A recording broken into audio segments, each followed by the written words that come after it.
An Army officer who is actually the first to testify in the impeachment investigation to have heard the conversation between Donald Trump and Ukrainian President Vladimir Zelensky, spoke to investigators today, and the statements that he gave to members of the House and the relevant committee members in doing this investigation are damning, to say the least. So his name is Alexander Vindman, and he's actually, as I mentioned, an Army officer and has earned a Purple Heart due to a wound that he had when he was deployed in Iraq. It was through a roadside bomb. And again, he did hear the conversation between Donald Trump and Vladimir Zelensky.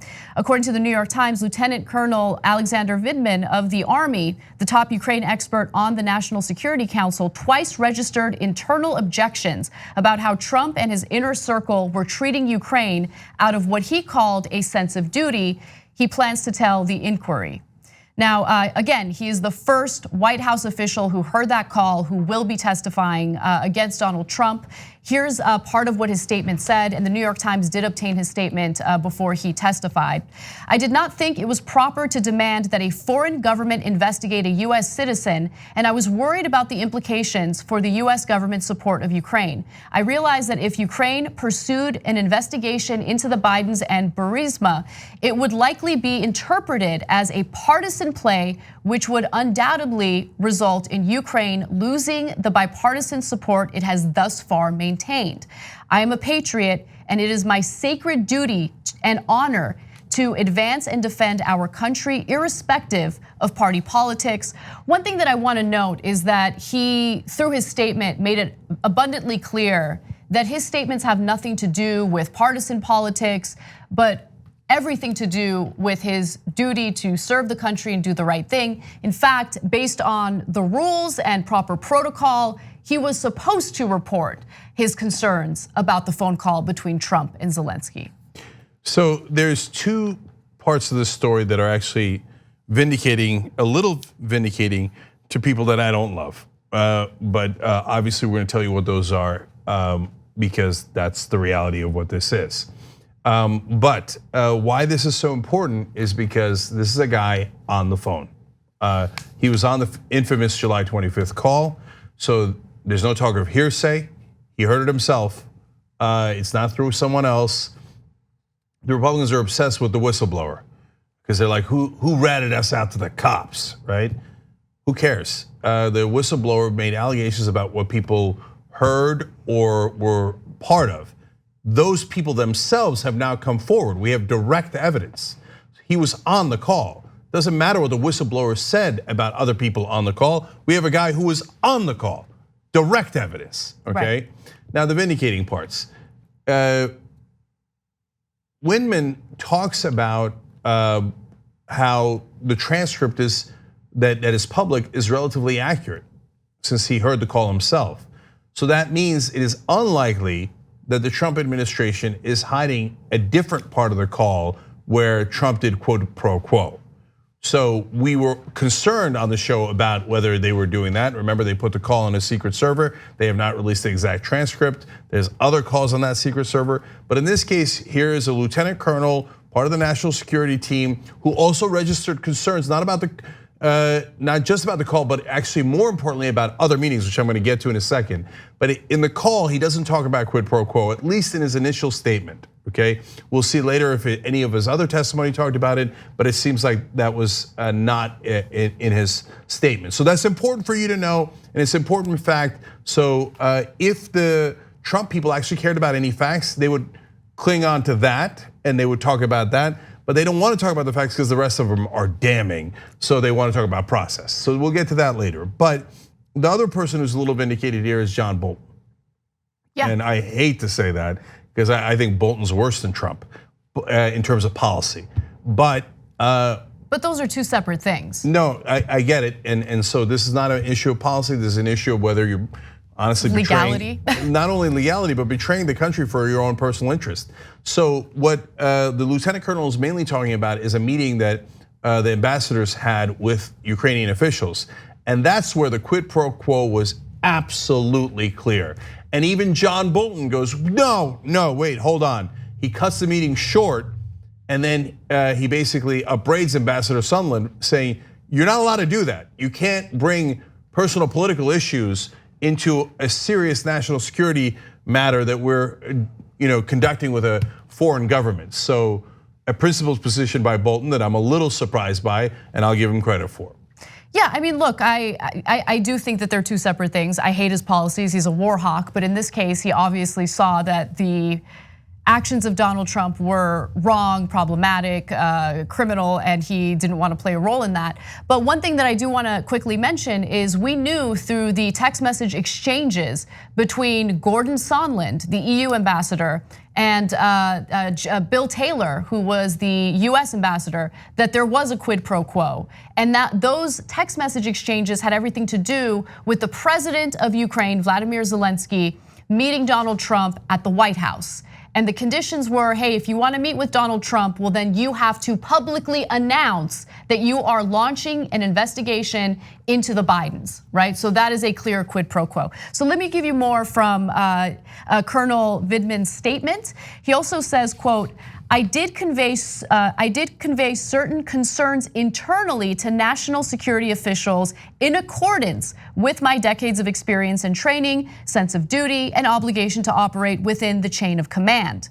According to the New York Times, he will also testify that he confronted Gordon Sondland, the United States ambassador to the European Union, the day the envoy spoke in a White House meeting with Ukrainian officials about Ukraine delivering specific investigations in order to secure the meeting with the president. That's what I was referring to earlier.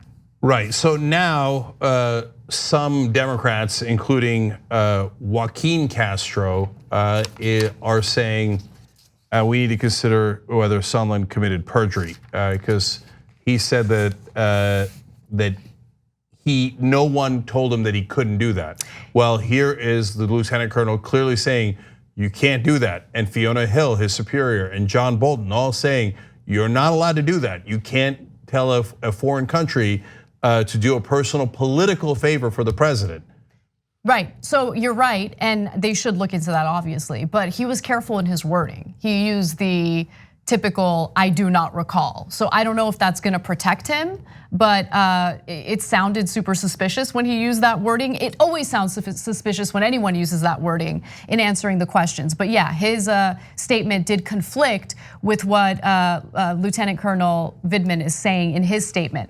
Ambassador Sondland, just continuing on with his statement, emphasized the importance that Ukraine deliver the investigations into the 2016 election, the Bidens and Burisma. I stated to Ambassador Sondland that his statements were inappropriate and that the request to investigate Biden and his son had nothing to do with national security, and that such investigations were not something the NSC, National Security Council, was going to get involved in or push. Right, and so this is obviously damning because in the meetings with the Ukrainian officials, they are clearly doing quid pro quo. So on the call, Trump says, do me a favor. Trump says, investigate Hunter Biden and Joe Biden. That is asking for a personal political favor from a foreign government, already illegal. In the meetings, they clearly say, quid pro quo, we will not give you the foreign aid that was already authorized by Congress unless you do a political favor for the president, having nothing to do with American national security interests. So that's a second crime. And it's not just that. Sondland also explains that he drafted a memorandum in mid-August that sought to restart security aid that was being withheld from Ukraine. Trump refused to sign it. He then drafted a letter in May congratulating Zelensky on his inauguration, but Mr. Trump did not sign that letter either. So it's not just Sondland. He tells President Trump, remember, Congress authorizes aid.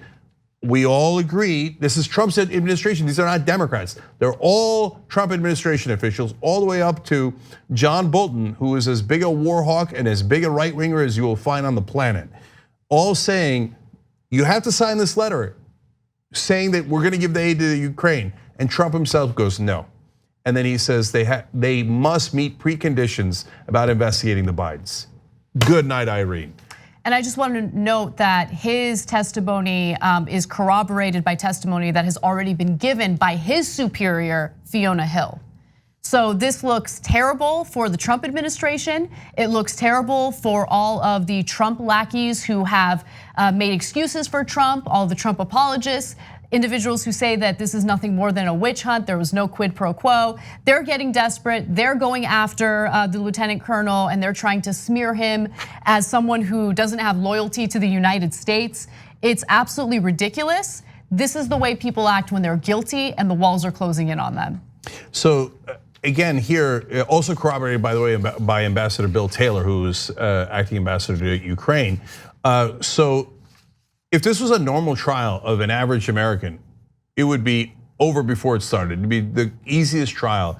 Other prosecutors have said, look, I never got this lucky with texts that prove exactly what the crime is, with several different corroborating witnesses that all have the same exact story, and you got them on 2 different crimes here. It's over if you're a regular citizen. So the only question now is, as has been the case from the beginning, how much will the Republicans deny reality? Right now they're denying it 100%. And are they just gonna go to the mat and go, I don't care what the facts are. Don't care, don't care, don't care. All I care about is my political party, and we're gonna ignore the rule of law from now on. So we're gonna let Republicans break the law willy-nilly, and if we win elections, we're done with this process and with America as you know it. It's not an exaggeration at all. These are clear facts. If this happened to a Democrat, do you have any idea how quickly the rest of the Democrats would throw them under the bus, right? Yep. And look, they should, because this is clear law breaking. Democrats will throw each other under a bus on things that aren't even wrong, right? Oh, the Republicans criticize us. The Republicans, on the other hand, are now, as a party, officially saying, we don't care. We don't care that he broke the law. We don't care that you have 3 witnesses. We don't care that you have documents and text proving it. We don't care about the law. All we want to do is find out who that whistleblower is, who ratted us out to the authorities and the cops, because we can't stand the authorities and the cops. We can't stand the rule of law, and we just want to find the guy who is actually cooperating with law enforcement and doing the right thing. And now to smear the lieutenant colonel who has a Purple Heart, questioning his loyalty to America, when in reality, the whole issue is Donald Trump's loyalty to America. He cares more about his own personal interests than he cared about national security interests. That's the reality, and the Republicans are denying that reality because they don't care. All they care about is politics. Thanks for watching The Young Turks, really appreciate it. Another way to show support is through YouTube memberships. You'll get to interact with us more. There's live chat emojis, badges. You've got emojis of me, Anna, John, JR, so those are super fun. But you also get playback of our exclusive member-only shows and specials right after they air. So all of that, all you gotta do is click that join button right underneath the video. Thank you.